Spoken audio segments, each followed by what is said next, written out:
নমস্কার বন্ধুরা, Indian choice কিচেনে তোমাদের স্বাগত জানাই। আজকে আমি তোমাদের শঙ্কর মাছ রান্না করে দেখাবো। এরকম ভাবে রান্না করে খেয়ে দেখো, মাংস সরিয়ে এইটা চেটেপুটে খাওয়া যায়। চলো দেখা যাক। প্রথমে শঙ্কর মাছটাকে এরকম কোয়া কোয়া করে কেটে নিয়ে পরিষ্কার করে নিয়েছি। এবারে এর মধ্যে নুন আর হলুদ মাখিয়ে নেব। এই মাছটা খাওয়ার একটা আলাদাই মজা, এটা যেরকম মাংসর মতন খেতে। আর এর যে কাঁটাটা থাকে, কাঁটাটাও সুন্দর কচকচে হয়, কাঁটাটাও খুব খেতে ভালো লাগে। আমার ছেলের তো এটা ফেভারিট মাছ। প্রথমে নুন আর হলুদ মাখিয়ে রেখে দেবো।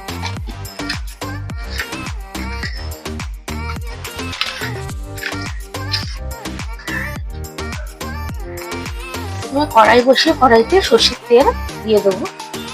একটু বেশি করেই দেবো, মাছগুলো ভাজতে হবে। তেলটা গরম হয়ে গেছে, এবারে তেলে একটু নুন দিয়ে দেবো।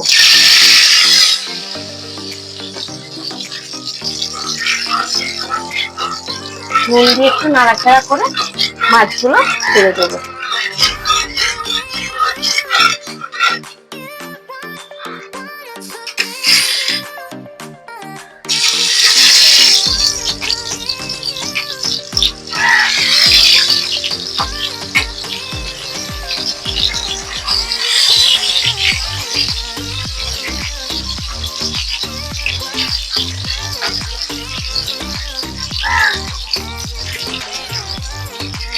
মাছগুলো ভাজলে ভাজার পর একটু গুটিয়ে যায়, যেরকম পিসগুলো দেখতে লাগছে, ভাজলে আর একটু করে গুটিয়ে যায় মাছগুলো।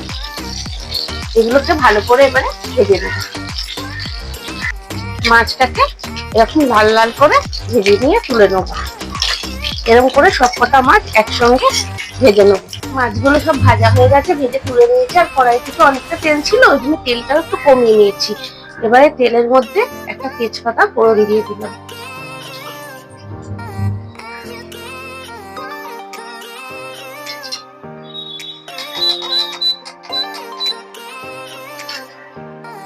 এবারে কুচিয়ে রাখা পেঁয়াজগুলো দিয়ে দেবো।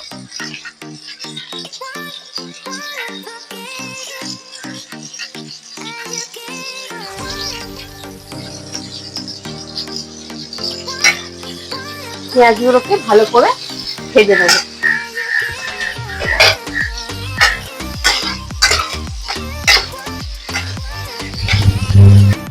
পেঁয়াজটা ভালো করে লাল লাল করে ভাজা হয়ে গেছে। এবারে রসুন বাটা, আদা বাটা, হলুদ,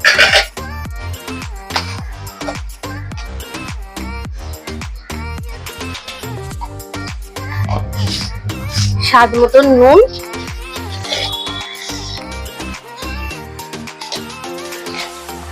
দিয়ে ভালো করে কষিয়ে নেব।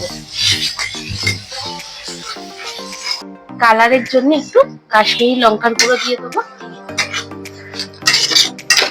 আর আমি একটা পেস্ট করে রেখেছি, 3টে শুকনো লঙ্কা আর একটা টমেটো, এই দুটোকে একসঙ্গে পেস্ট করে রেখেছি। এই পেস্টটা এবারে দিয়ে দেবো এর মধ্যে।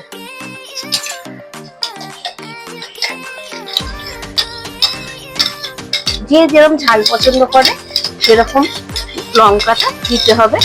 এটা আমি শুকনো লঙ্কা টমেটো দিয়ে পেস্ট করেছি, নাহলে শুকনো লঙ্কার জায়গায় কাঁচা লঙ্কাও দেওয়া যেতে পারে বা গুঁড়ো লঙ্কাও দেওয়া যেতে পারে।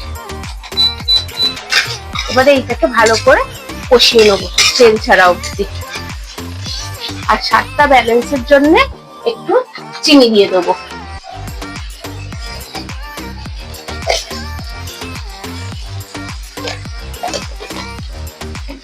দিয়ে মশলাগুলোকে ভালো করে কষাতে হবে। মশলাগুলো সব কষানো হয়ে যাচ্ছে, হাত থেকে তেলও ছেড়ে দিয়েছে। এবারে এর মধ্যে খানিকটা জল দিয়ে দেবো।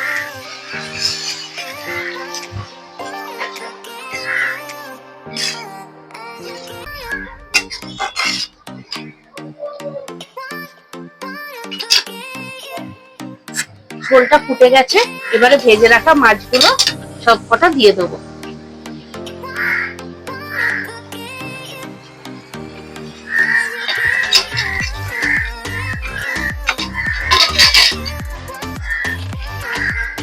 মাছগুলো একটু 2 মিনিটের মতন ফুটিয়ে নেব।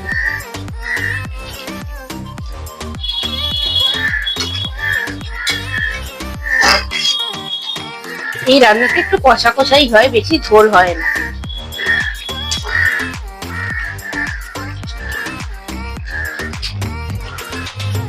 মাছটা ফুটে গেছে, এবারে এতে একটু গরম মশলা দিয়ে দেবো।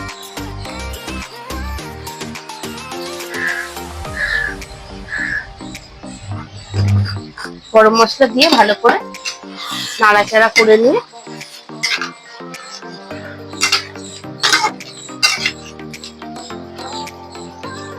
উপর থেকে একটু ধনেপাতা ছড়িয়ে ফ্লেমটা অফ করে দেবো। এই দেখো ফাইনালি আমার রান্না রেডি। তোমাদের যদি ভালো লাগে তোমরা লাইক কমেন্ট সাবস্ক্রাইব করো, আর যারা ফেসবুক থেকে দেখছে তারা অবশ্যই ফেসবুক পেজটা ফলো করো।